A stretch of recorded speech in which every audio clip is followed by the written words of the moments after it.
నమస్కారాలు. దేశవ్యాప్తంగా పార్లమెంట్ ఎన్నికల వేడి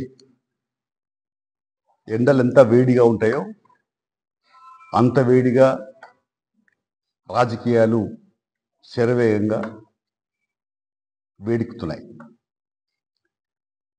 ప్రధానంగా ఈ మధ్యకాలంలో బీజేపీ ఎన్డీఏ అందులో నరేంద్ర మోడీ ఎన్నికల ప్రచారాలకి శ్రీకారం చుట్టినట్టుగా అర్థం అవుతారు. గత నెలలో జరిగినటువంటి రామ మందిర ప్రారంభోత్సవం సందర్భంగానే మేము రాముడి రాజ్యం, ఇది రామరాజ్యం అని చెప్పి రామరాజ్యం మరి ఇంకా పూర్తి స్థాయిలో అమలు కావాలంటే దానికి ఈసారి కూడా మమ్మల్ని గెలిపించాలి అంటే రాముణ్ణి కూడా రాజకీయాలకు తీసుకొస్తా ఉంది బీజేపీ.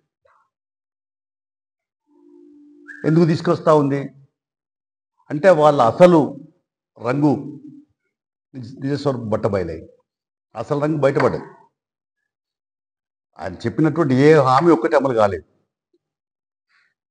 ఎంత దుర్మార్గం అంటే సరే నల్ల డబ్బు తీసుకురాలేదు, 2 కోట్ల ఉద్యోగాలు సంవత్సరానికి ఇస్తామని ఇయ్యలేదు.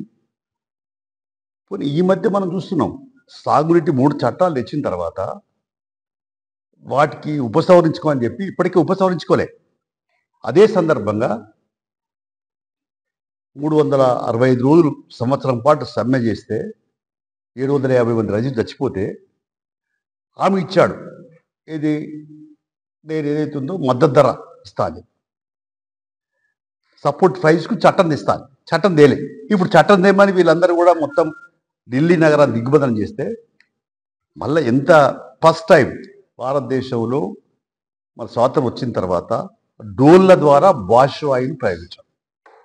డోన్ల ద్వారా అంటే విషమే అది ఆ రైతుల మీద ప్రజల మీదకి పోతే వాళ్ళు చచ్చిపోవాల్సింది. అంటే ప్రజలను చంపడానికి కూడా సిద్ధంగా ఉన్నారు ఈ ప్రభుత్వం. అందులో అన్నం పెట్టే రైతులను చంపడానికి, సున్నం పెట్టడానికి సిద్ధంగా ఉన్నారనేది అర్థం అవుతా ఉంది. దీన్ని తీవ్రంగా ఖండిస్తున్నాం.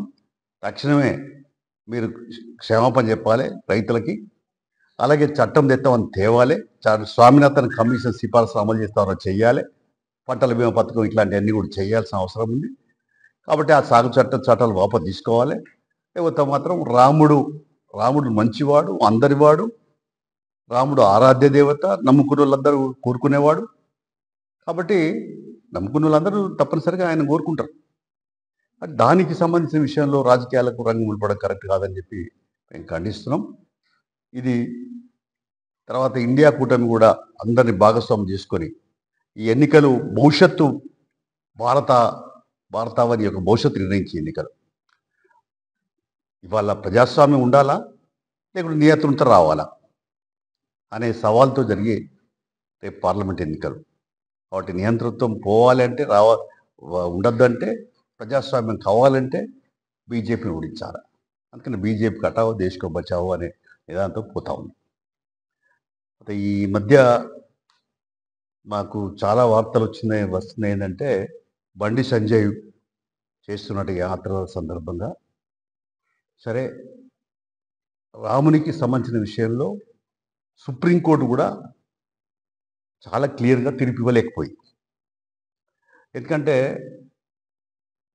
రాముడు అక్కడనే పుట్టిండనే ఆధారాలు చారిత్రకంగా చెప్పడం ద్వాపర యుగంలో జరిగినటువంటి విషయాలు తప్ప ప్రత్యక్షంగా సాక్షులు ఉండరు.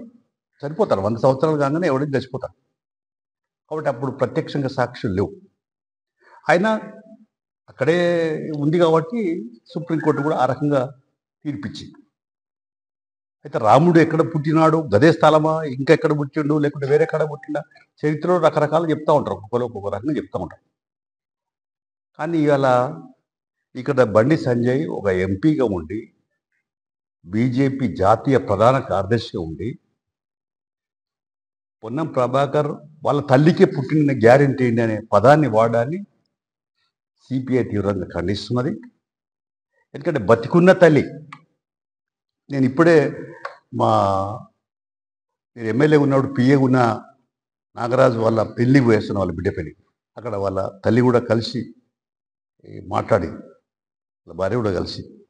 కాబట్టి వాళ్ళ తల్లిని, బతికున్న తల్లిని, ఆయనకు పుట్టిందంటే ఎంత దుర్మార్గమైన చర్య ఇది. మానవ సమాజం మనుషులు ఎవడు కూడా సహించడు. దీన్ని తీవ్రంగా ఖండిస్తున్నాం. అందుకనే బండి సంజయ్ ఏమాత్రం మానవత్వం ఉన్నా తక్షణమే బేషరతుగా మరి క్షమాపణ చెప్పాలి, వాపసు తీసుకోవాలి. అప్పుడు ఒక అర్థం పర్థం ఉంటుంది. కానీ ఇవాళ మీరు రాజకీయాల్లో కూడా బూత్ పదాలు వాడడం, ఎందుకంటే బూతులు తిట్టుకోవడం అనేది ఇది ఏమైన చర్యగా ప్రజలు గుర్తిస్తారు. అటు ఎప్పటికీ మేము ఏదో మొరటు పదాలు వాడతాము, మా ఇష్టం ఉన్న భాష వాడతాము. మా ఇష్టం అంటే మీ ఇష్టం అనేది రాజకీయ నాయకులు ఉన్నప్పుడు ప్రజలు గమనిస్తారు. ఎక్కడ వాత పెట్టాలో అక్కడ వాత పెడతారు. అందువల్ల తక్షణమే ఉపసంహరించుకోవాలా, లేకపోతే మాత్రం ప్రజలు మీరు తప్పనిసరిగా శిక్షిస్తారని చెప్పేసి హెచ్చరిక చేస్తారు. మూల్యం చెల్లించక తప్పదని తెలియపరుస్తుంది, హెచ్చరిక చేస్తారు.